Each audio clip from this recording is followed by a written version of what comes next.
नमस्कार, मैं हूं रत्नाकर त्रिपाठी। खास खबर खास नज़र कार्यक्रम में आपका स्वागत है। आज की चर्चा अभागी बाधिन सुंदर की। करीब 12 साल पहले सुंदरी को बाघ महावीर के साथ एक कार्यक्रम के तहत मध्य प्रदेश से उड़ीसा भेजा गया था। वहां लोगों ने महावीर की जान ले ली। इसके बाद सुंदरी को हिफाजत के नाम पर वहीं एक बाड़े में कैद कर दिया गया। इसके बाद से अब तक ओडिशा की महानदी और भोपाल की बड़ी झील में करोड़ों गैलन पानी बह चुका है, लेकिन सुंदरी की वापसी का मामला आज तक अटका हुआ है। बाड़े में रहते रहते वो कमज़ोर हो चुकी है। उसका इंसानों से भी भय जा चुका है। इसके चलते खतरा बढ़ गया है कि सुंदरी शिकारियों के हत्थे चढ़ जाए। मुख्यमंत्री शिवराज सिंह चौहान ने ओडिशा के मुख्यमंत्री नवीन पटनायक को पत्र लिखकर सतकोसिया राष्ट्रीय उद्यान में बाघ की मौत पर दुख जताया है, महावीर की मौत पर दुख जताया है। लेकिन इससे बात बनती नहीं दिख रही, क्योंकि शिवराज ने पत्र में यह भी लिखा है कि जब तक कान्हा राष्ट्रीय उद्यान में सुंदरी की देखभाल की पर्याप्त व्यवस्था नहीं हो जाती है, तब तक उसे ओडिशा में ही समुचित ध्यान देकर सुरक्षित रखा जाए। यानी राज्य सरकार ने सुंदरी की सेहत की फिक्र तो की है, लेकिन उसकी घर वापसी का मामला एक बार फिर टल गया लगता है।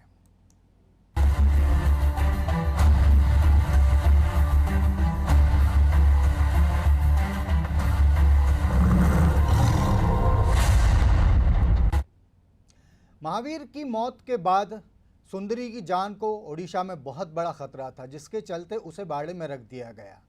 12 साल हो चुके हैं जब इन दो बाघों को यहाँ से ओडिशा भेजा गया था। उसके बाद से अब तक सुंदरी मध्य प्रदेश लौटने के लिए राह देख रही है। सुप्रीम कोर्ट कह चुका है कि उसे मध्य प्रदेश वापस भेजा जाए। राष्ट्रीय बाघ संरक्षण प्राधिकरण भी इस बात को कह चुका है। मध्य प्रदेश सरकार सैद्धांतिक रूप से इस बात के लिए सहमत है कि सुंदरी को राज्य वापस लाया जाए, लेकिन इस दिशा में कुछ बहुत ठोस काम होता नहीं दिख रहा। कहा तो ये तक जा रहा है कि इस मामले की फाइल अमरकंटक भवन में अटकी हुई है और वहाँ से चंद मीटर की दूरी पर बने मंत्रालय में इसे स्वीकृति नहीं मिल पा रही है। इस पर सक्षम प्राधिकारी के दस्तखत नहीं हो पा रहे हैं, जिसके चलते सारा मामला अटका हुआ है। बड़ी दुखद स्थिति है और इसी विषय पर आगे बात करेंगे। मैं परिचय करा दूं आपका R.K. दीक्षित साहब से। आप वन विभाग के पूर्व उप संचालक रहे हैं और पूर्व उप वन संरक्षक के पद पर भी काम कर चुके हैं। R.K. दीक्षित साहब फोन लाइन पर हमारे साथ जुड़ गए, उनसे आगे बात करेंगे। दीक्षित साहब, स्वागत है आपका कार्यक्रम में। धन्यवाद। दीक्षित जी, वाइल्ड लाइफ एक्सपर्ट होने के नाते और वन विभाग को वन विहार सहित वन विभाग की जिम्मेदारियों को बहुत नज़दीक से देखने के नाते सुंदरी के मसले पर आपकी सबसे पहली प्रतिक्रिया हम जानना चाहेंगे। पहली प्रतिक्रिया तो ये है रत्नाकर जी कि जब इसको यहाँ शिफ्ट किया गया था एक प्रोग्राम के तहत, तो वहाँ उसकी जो व्यवस्था थी, जो जहाँ उसको छोड़ा गया था सतकोसिया में, वो मुझे लगता है कि वो सही से उसका सर्वे नहीं किया गया, क्योंकि ये ऑलरेडी एक यहाँ दो वो आदमियों का वो कर चुकी थी। तो वहाँ उसको ऐसे जगह में छोड़ा जाना चाहिए था जहाँ आदमी कम हो और प्रवेश ज़्यादा हो, शिकार करने के लिए उसको ज़्यादा जाना ना पड़े। तो मुझे लगता है इसमें कहीं चूक हुई है और इस कारण, और फिर वहाँ एजिटेशन भी लोगों का रहा, क्योंकि उन्होंने इसकी हिस्ट्री मालूम है लोगों को और लोग नहीं चाहते थे कि ये वहाँ रहे, इसलिए भी इसको वहाँ स्वीकार नहीं किया गया है और वहाँ एक बाड़े में रखा गया। अब जहाँ तक सवाल है मध्य प्रदेश वापस लाने का, तो मध्य प्रदेश को सिद्धांत तो वापस ले आना चाहिए, लेकिन शायद यहाँ कुछ तैयारियां कान्हा में जो इन्हें करना थी वो उसमें डिले हुआ है और इस वजह से ये अभी थोड़ा हिचक रहे हैं लाने में, मुझे ऐसा लगता है। सर, 12 साल का समय लग जा रहा है तैयारियां करने में, और उसके पहले की इतनी बड़ी खामी जो आपने अभी कहा कि आपके ख्याल से वहाँ प्रॉपर सर्वे नहीं किया गया था, इतनी बड़ी चूक कि आपने जिस बाघिन के बारे में ये अंदेशा जताया जा रहा था कि कभी भी मैनीटर हो सकती है, वो इतनी बड़ी चूक कि उसे इंसानों के बीच में रख दिया गया, इंसानों के नज़दीक रख दिया गया, इतना बड़ा खामियाजा भुगता कि एक बाघ की मौत हो गई। सर, ये सारी प्रक्रियाएं, क्योंकि आप सरकारी महकमों से भी जुड़े रह सके हैं, आखिर इतना लंबा समय क्यों लग सकता है, वो भी वो राज्य जो अपने आप को बड़े गौरव के साथ टाइगर स्टेट बताता हो? सर हाँ, ये सही कह रहे हैं रत्नाकर जी आप कि ये ऐसा लगता है कि इनका मन नहीं था उसे वापस लाने का। और अब जब उसने टाइगर सेल ने भी बोल दिया है और इसने एनटीसीए ने बोल दिया है और कोर्ट ने भी कह दिया है, तो अब तो लाना ही है। तो अब इसमें हीला हवाली करने का मुझे नहीं लगता कि कोई बहाना बचा है इनके पास, और इसको वापस ले आना चाहिए। और जहां तक तैयारियों का सवाल है, तैयारी करने में इतना 12 साल का समय बिल्कुल नहीं लगता है। सही कहना है आपका। जी जी, निश्चित रूप से। दीक्षित जी, आपके अनुभव के आधार पर एक बात और जानना चाहेंगे। वन विहार की व्यवस्थाएं आपने बड़े कुशल तरीके से संचालित की थी, बड़ा उसकी सराहना भी होती रही है। यदि इस बाघिन को कान्हा में लाने की बात चल रही है, शिवराज सिंह चौहान ने कहा है कि वहाँ इसके लिए मुफीद इंतजामात हो जाएं तो हम इसको लेकर आ जाएंगे, तो किस तरीके के इंतजामात की ज़रूरत होगी और उनको करने में कितना समय लग सकता है? वो रत्नाकर जी, मुझे लगता है उसके लिए अभी मुझे कान्हा की स्थिति मालूम नहीं है कि वहाँ बाड़ा तैयार है या नहीं है। उसके लिए बाड़ा तैयार करना होगा, जिसमें ज़्यादा से ज़्यादा 1 महीने का टाइम लगता है। तो और कान्हा में क्योंकि पहले से टाइगर हम रखते रहे हैं, तो बाड़े वहाँ शायद होंगे, शायद मरम्मत करने से ही कोई दूसरा बाड़ा का उपयोग में लिया जा सके। तो इसमें जो है ये शासकीय स्तर पर जो टालने वाली प्रवृत्ति है, मेरे ख्याल से वही ज्यादा नजर आ रही है।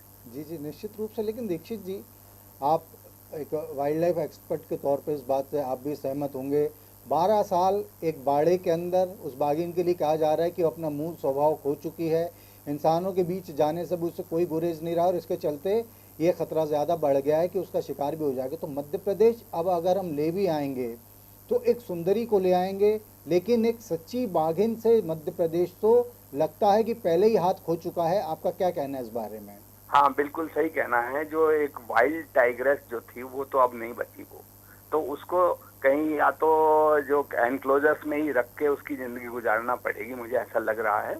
क्योंकि ये जो रिलीज वाला मामला होता है, ये वो तो रेयर, जो मतलब जो जू ब्रेड टाइगर्स है ना, उनको वो सॉफ्ट रिलीज एक प्रोग्राम होता है, उसके तहत छोड़ा जाता है। तो वो उसमें अब ये फिट शायद नहीं होगी और इसको एनक्लोजर्स में ही जिंदगी मुझे लगता है गुजारना पड़ेगी, और इसी वजह से शायद हीला हवाली हो रही। जी जी, इसके मतलब क्या वजह हो सकती है सर? इसको यहाँ लाके बदनामी नहीं, तोहमत अपने ऊपर नहीं लेना चाहते, या इसे यहाँ लाकर एक बोझ अपने ऊपर नहीं बढ़ा सकते? क्या आखिर वजह क्या नजर आती है सर इस चीज में? अब सही बात तो वही बता पाएंगे जो इसके लिए जिम्मेदार हैं, लेकिन मेरा सोच यही लग रहा है कि नॉर्मली कोई भी झंझट अपने गले में डालना नहीं चाहता है अधिकारी, तो वो सोच रहे होंगे कि जितना टल जाए उतना बेहतर। जी जी जी, आर के दीक्षित साहब, हमें बातचीत के लिए समय देने और आपके बहुमूल्य सुझावों के लिए आपका बहुत बहुत धन्यवाद। हमने सुना आर के दीक्षित साहब को, वाइल्ड लाइफ एक्सपर्ट हैं, पूर्व उप संचालक रह चुके हैं वन विहार के और पूर्व उप वन संरक्षक भी रह चुके हैं। उन्होंने साफ कहा कि 12 साल बहुत लंबा पीरियड है, इतने समय में तो उस बाघिन को वापस ले आया जाना चाहिए था। उन्होंने ये भी कहा कि शायद राज्य के जो अफसरान हैं वन विभाग के, वो अपने ऊपर कोई मुसीबत नहीं लेना चाहते, जोखिम नहीं लेना चाहते, क्योंकि अभी बाघिन बहुत कमज़ोर हो चुकी है, उसकी ज़िंदगी शायद ही ज़्यादा बची हो, और इसके साथ ही साथ चूँकि अपने मूल स्वभाव को खो चुकी है, तो कोई भी इस तोहमत को अपने ऊपर नहीं लेना चाहेगा। ज़रा कल्पना कीजिए, सुंदरी के हिसाब से सोच कर देखिए तो कितना अजीब सा ये सारा घटनाक्रम लगता है। एक बाघिन 12 साल से एक बाड़े के भीतर कैद है, उसके साथ गए बाघ को मार डाला गया है, वो तिल तिल वहाँ पर अपनी वापसी का इंतज़ार कर रही होगी। वापसी का यदि इंतज़ार की बात ना कहें तब भी वो एक बाड़े से बाहर एक ज़िंदगी चाहती होगी, लेकिन अब उसे वो ज़िंदगी दोबारा कभी नहीं मिल पाएगी। उसे इंसानों से जान का खतरा है, और इस खतरे की वजह भी वो इंसान ही बने हैं जिन्होंने मध्य प्रदेश वापसी में उसकी 12 साल का समय लगा दिया, और अब मामला और भी ज़्यादा लंबा खिंचता हुआ नज़र आ रहा है। मध्य प्रदेश के मुख्यमंत्री ने ओडिशा के अनुरोध पर बाघों का ये जोड़ा उसको सौंपा था, लेकिन ये कहा जाता है कि वाइल्ड लाइफ का जो मैनेजमेंट है उसमें लापरवाही के कारण नर बाघ की मौत हो गई, और मादा बाघ सुंदरी की भी वहाँ ठीक से देखभाल नहीं की जा रही है।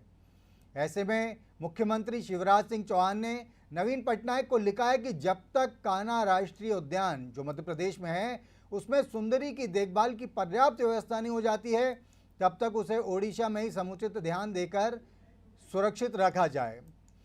आगे बात करने के लिए हम अगले मेहमान से जुड़ते हैं। पहले मैं उनका परिचय करा दूं। संगीता डोगरा जी रेड लिंक्स कन्फेडरेशन की दिल्ली में प्रमुख हैं, वाइल्ड लाइफ एक्सपर्ट हैं। सुंदरी को वापस लाने के लिए उन्होंने भी अपने स्तर पर प्रयास किए हैं, खतो खिताबत से लेकर उन्होंने कानूनी प्रक्रिया तक अपनाई है। हम सबसे पहले संगीता जी का स्वागत करेंगे और उनसे ये जानना चाहेंगे कि मुख्यमंत्री शिवराज सिंह चौहान के इस पत्र के बाद सुंदरी के वापस आने की क्या उन्हें कोई उम्मीद नजर आ रही है? संगीता जी आपको?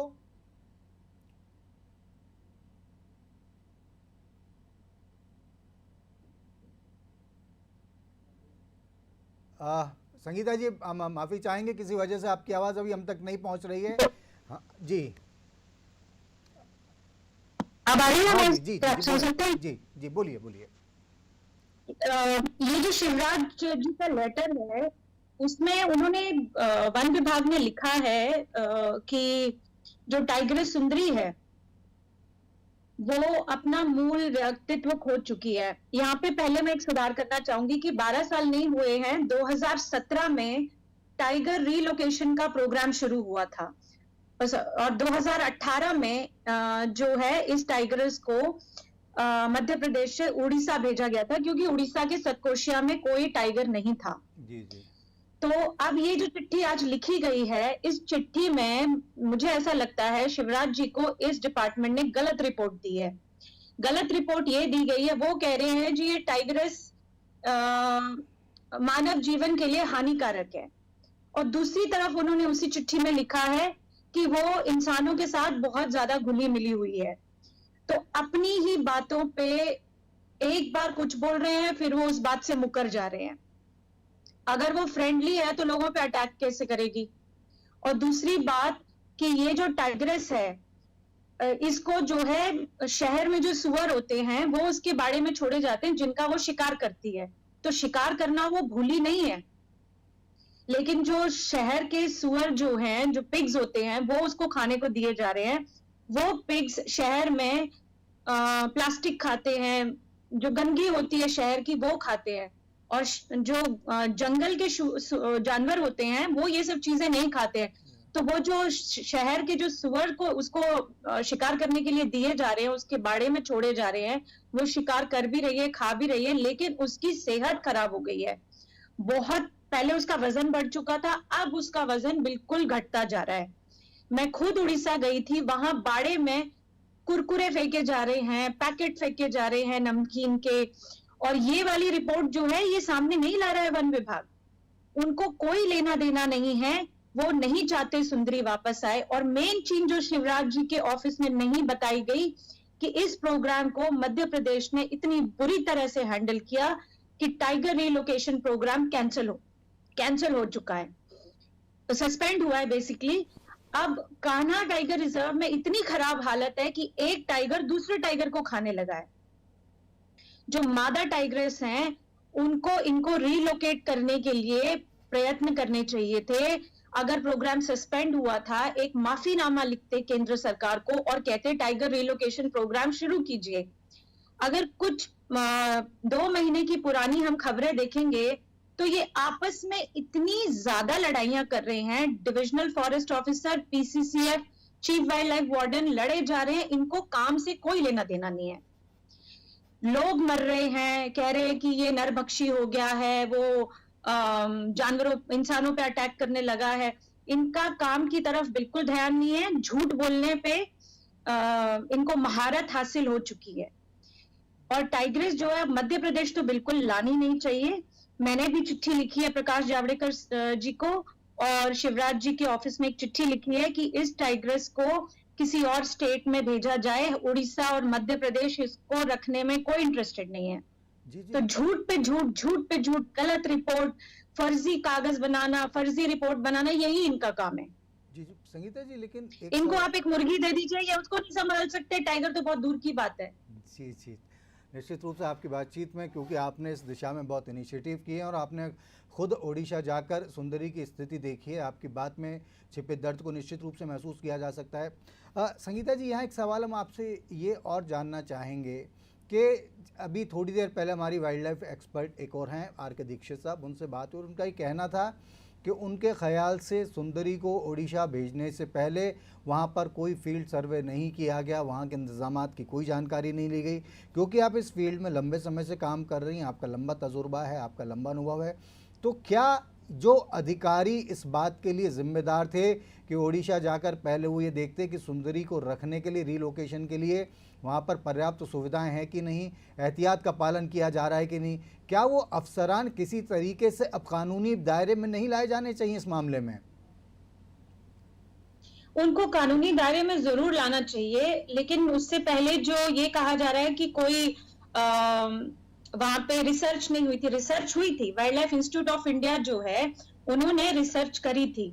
टाइगर रीलोकेशन प्रोग्राम उनकी निगरानी में हुआ था और दिक्कत यहाँ आई कि कोई भी टाइगर, चाहे वो मध्य प्रदेश में हो या उड़ीसा में हो या कहीं और हो, एक अच्छी टीम नहीं है, ये मॉनिटरिंग नहीं करते हैं। एक साइकोलॉजिकल बैरियर बनाकर उसकी मॉनिटरिंग बहुत जरूरी है। अगर उसे घोरेला में भी लेके आ जाते हैं तो क्या इनके पास एक सक्षम टीम है? जी जी। क्या ये टाइगर्स के ऊपर निगरानी रख सकते हैं कि ये दोबारा बाहर ना चली जाए या फिर ठीक से शिकार करे और धीरे धीरे रिहैबिलिटेट हो चुके? इनके पास कोई ऐसी टीम है ही नहीं, ना ये उस पर पैसा खर्च करते हैं। टाइगर रिजर्व में करोड़ों रुपया आता है हर महीने, उसमें से ये 10 लाख रुपया भी अपने लोगों को प्रशिक्षित करने में नहीं लगाते हैं और ये बातें छुपाते हैं। सबसे ज्यादा दिक्कत की बात है कि ये बातें छुपाते हैं, अपनी कुर्सी बचाते हैं। इन्हें जानवर और जंगलों से कोई लेना देना नहीं। जी जी संगीता जी, रिसर्च हुई है, अच्छी हुई है नहीं, लेकिन आप ये, अगर रिसर्च हुई है, अच्छी हुई है, एक्सपर्ट्स वहाँ पर गए थे, तो ये तो फिर बहुत ही बड़ा हमारे सिस्टम का फेल्योर माना जाएगा, लैक्यूना माना जाएगा कि नेशनल लेवल के एक्सपर्ट्स वहाँ पर गए और बावजूद उसके इतनी खामियां हो गई, इसे इंसानों के नज़दीक में रख दिया गया, एक ऐसी जगह पर रख दिया गया जब बहुत सेफ डिस्टेंस नहीं था इसके और इंसानों के बीच में। महावीर मारा गया वहाँ पर, ये कमज़ोर होती चली जा रही है। ये तो फिर मतलब पूरे जो देश का वाइल्ड लाइफ प्रोटेक्शन की दिशा में जो प्रयास किए जा रहे हैं, एफर्ट्स किए जा रहे हैं, उनका तो ये फिर बहुत ही बड़ा बदनुमा चेहरा सामने आ रहा है इस तरीके से। तो संगीता जी, बिल्कुल, अभी ये टाइगर सुंदरी की बात कर रहे हैं, लेकिन टाइगर महावीर की जो उसको इतना मारा, इतना पीटा गया है कि उसको मार दिया, उस मामले को तो ये उठा ही नहीं रहे कि उसकी तस्करी हुई है। उसको गांव वालों ने इतना मिलकर उसको मार दिया है जहर देकर, उसको छुपा रहे हैं ये। उसकी रिपोर्ट अगर आप देखेंगे तो उस रिपोर्ट में साफ लिखा हुआ है कि कितनी बुरी तरह से दर्दनाक मौत दी है महावीर की। टाइगर सुंदरी को लाना नहीं चाहते, पूरा मामला वहां घुमा रहे, लेकिन उसकी तस्करी हुई है। जब एक टाइगर को रिलोकेट किया जाना था तो 3 महीने तक मध्य प्रदेश की ओरिजिनेशन स्टेट की ड्यूटी थी कि उसको मॉनिटर करते। इन्होंने मॉनिटर नहीं करा तो उसको भेज दिया, सब कुछ किया, लेकिन जो मॉनिटरिंग थी वो नहीं हुई। अगर कोई भी जानवर अगर भेजा जाता है तो हमारा काम है कि उसको मॉनिटर करें कि भाई वो वहां रिहैबिलिटेट हो रहा है। क्योंकि वहां कोई टाइगर नहीं था तो लोगों को सैनिटाइज करना बहुत जरूरी था। तो कहीं ना कहीं इनकी जो टीम्स है ना वो बहुत खराब है, उनके अंदर स्किल्स नहीं है। मैंने कहा ना, इनके पास एक मुर्गी दे दीजिए या उसको नहीं संभाल सकते। जी जी जी, तो पहले इनको मुर्गी पकड़ना तो सिखाइए, टाइगर तो बाद में संभालेंगे ये। जी जी। संगीता जी, यहाँ जिस तरीके की बातें आपने सामने रखी हैं, आपने कहा पोस्टमार्टम रिपोर्ट में साफ खुलासा हुआ कि महावीर को बहुत ही ब्रूटली मारा गया, उसकी तस्करी की गई थी, तमाम जो खामियां नज़र आ रही हैं। एक एक्सपर्ट के तौर पर हम आपसे जानना चाहेंगे कि इस मामले में क्या किसी भी सरकार या किसी भी अफसर या किसी भी संबंधित के खिलाफ का आपराधिक दायित्व, यानी ये जो है क्रिमिनल लायबिलिटी जैसा कोई मामला नहीं बनता है क्या? बिल्कुल बनता है कि ये इल्जाम लगा रहे हैं कि टाइगर सुंदरी ने लोगों पे अटैक करने शुरू किए। एक तो उनके पास उन लोगों की कोई रिपोर्ट नहीं है। अगर टाइगर सुंदरी ने लोगों पे अटैक किया तो उसको आपने जेल में डाल दिया। जेल में तो अधिकारियों को डालना चाहिए, क्योंकि कल्पेबल होमिसाइड, जो इंसान मरे हैं, अगर मरे हैं तो कल्पेबल होमिसाइड, मर्डर का चार्ज तो अधिकारियों पे लगना चाहिए। टाइगर सुंदरी या किसी और टाइगर्स की जिम्मेदारी तो है नहीं इंसानों को बचाने की। इंसानों को बचाने की जिम्मेदारी वन विभाग की है। अपने जानवरों को संभालना उनकी जिम्मेदारी है। पुलिस का काम है कि कोई ऐसी मौत होती है तो उस पे प्रकरण जो है वो संज्ञान में लिया जाए। तो ये जानवरों के ऊपर ब्लेम डाल देते कि इन्होंने मारा तो इनकी वजह से क्या है। तो मर्डर का चार्ज इन पे लगना चाहिए और इनको जेल जाना चाहिए, खासकर पीसीसीएफ को। जी जी। संगीता जी, एक आखिरी बात हम आपसे जानना चाहेंगे। आपने कहा कि उसे सुंदरी को ना मध्य प्रदेश लाया जाए ना उड़ीसा में रहने दिया जाए। आपके लिहाज से देश का कौन सा राज्य उसके लिए सबसे ज़्यादा सुरक्षित जगह है, और वहाँ ऐसी कौन सी फैसिलिटीज़ हैं जो मध्य प्रदेश या उड़ीसा सुंदरी को प्रोवाइड नहीं कर सकते हैं? मध्य प्रदेश की बात करें तो संजय टाइगर रिजर्व है, जहां पर एक भी टाइगर नहीं है, लेकिन वहां टाइगर नहीं भेजे जा रहे। इनको अपने ही डिवीजन, अपने ही रिजर्व का कोई अंदाजा नहीं है। रातापानी एक बहुत अच्छी जगह है, वहां उसको लाया जा सकता था। कोई और टाइगर जो बंद है या जू से, टाइगर रिलोकेशन में जू से कोई भी जानवर जो है उसको ये था प्रोविजन कि उनको बाहर निकाला जाए। तो कोई भी, अब सुंदरी 2 साल से एक एनक्लोजर में है, तो किसी भी मेल टाइगर के साथ जो जू में हो उसके साथ उसको दोस्ती करवा के एक जगह छोड़ा जा सकता है। लेकिन मॉनिटरिंग की जरूरत है, टीम की जरूरत है। मध्य प्रदेश में बहुत अच्छे एक्टिविस्ट हैं, उनकी मदद ली जा सकती है। जो वाकई पशु प्रेमी हैं वो उनका सपोर्ट लेना चाहिए। झूठ बोलकर कुछ नहीं होगा। झूठ बोलकर तो ये कितने भी झूठ बोल देंगे, ये इंसान मर गया, वो इंसान मर गया, लेकिन इनके पास उन इंसान की डिटेल्स भी तो नहीं है ना। लेकिन संगीता जी, आप पशु प्रेमियों की आपने बात की, तो उसमें तो वाइल्ड लाइफ बोर्ड भी है मध्य प्रदेश के। सारे लोग कर क्या रहे इस मामले में? सीएम ने चिट्ठी लिखी, हम हरकत में आ गए, आपसे हमने बातचीत कर ली, किसी अखबार में खबर छपी, आपने सीएम को चिट्ठी लिखी, तो उसके आधार पर थोड़ी बहुत सनसनी। सवाल ये उठता है कि जो लोग वाइल्ड लाइफ बोर्ड में बैठे हुए हैं मध्य प्रदेश के, आखिर उन लोगों की भी कोई जिम्मेदारी बनती कि नहीं बनती इस दिशा में? सब या चुप्पी साध के बैठे हुए हैं सारे लोग।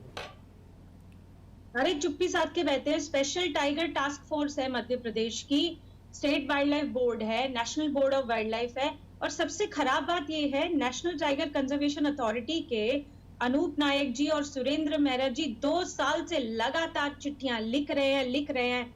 जो केंद्र सरकार में बैठे हैं उनको एक अच्छा खासा एक्सपीरियंस है, फील्ड डायरेक्टर रहे हैं, चीफ वाइल्ड लाइफ वार्डन रहे हैं, तब वो केंद्र सरकार में बैठे। ये उनकी भी बात नहीं सुनते, उनकी भी इज्जत नहीं करते, तो फिर इनके खिलाफ तो अपने ही अफसरों की बात ना मानने का, अपने चीफ मिनिस्टर से झूठ बोलने के लिए इनके ऊपर प्रकरण दर्ज करना चाहिए। जी जी। संगीता डोगरा जी, हमसे जुड़ने के लिए और ये तमाम जानकारी साझा करने के लिए आपका बहुत बहुत धन्यवाद। आपने सुना रेड लिंक्स कॉन्फेडरेशन दिल्ली के प्रमुख संगीता डोगरा जी को, जो वाइल्ड लाइफ एक्सपर्ट भी, और उन्होंने कहा कि सुंदरी की दशा खुद उन्होंने जाकर उड़ीसा में देखी है, बहुत बुरी हालत में है, और वो इस स्थिति में भी नहीं कि उसे उड़ीसा में छोड़ा जाए या मध्य प्रदेश में लाया जाए, क्योंकि मध्य प्रदेश में जिन जगहों पर उसे रखा जा सकता है वहाँ पर भी उसके लिए पर्याप्त इंतजाम नहीं हैं। सुंदरी 2 साल से उड़ीसा में मध्य प्रदेश में वापसी की राह देख रही है, लेकिन लगता है कि उसकी वापसी का मामला और लंबा टल गया है, क्योंकि मुख्यमंत्री शिवराज सिंह चौहान ने कहा है कि कान्हा नेशनल पार्क में जब तक मुफीद इंतजामात नहीं हो जाते तब तक के लिए उड़ीसा सरकार को चाहिए कि वो सुंदरी की स्थिति पर ध्यान रखे, उसकी हालत पर चिंता जताते हुए मुख्यमंत्री शिवराज सिंह चौहान ने पत्र तो लिख दिया है, लेकिन इससे जाहिर हो गया है कि निकट भविष्य में सुंदरी की अपने राज्य में वापसी की कोई खास गुंजाइश नहीं है। हम एक बात यहाँ स्पष्ट करना चाहेंगे, कार्यक्रम में गलती से एक बार ये चला गया कि वो 12 साल से उड़ीसा में कैद है। सुंदरी 2008 में उड़ीसा भेजी गई थी और 2018 में उड़ीसा भेजी गई थी, और बीते 2 साल से वो वहाँ पर बाड़े के अंदर बंद है। हम उम्मीद करते हैं कि उसकी जल्द वापसी का, सुरक्षित वापसी का और एक तंदुरुस्त किस्म के शरीर के साथ वापसी का रास्ता सुनिश्चित हो सकेगा। हर किसी को इस दिशा में दुआ करनी चाहिए, क्योंकि उस राज्य का मामला है जो अपने आप को टाइगर स्टेट कहता है। अब आज का कार्यक्रम समाप्त करने की इजाज़त दीजिए, आपसे फिर मुलाकात होगी, तब तक के लिए नमस्कार।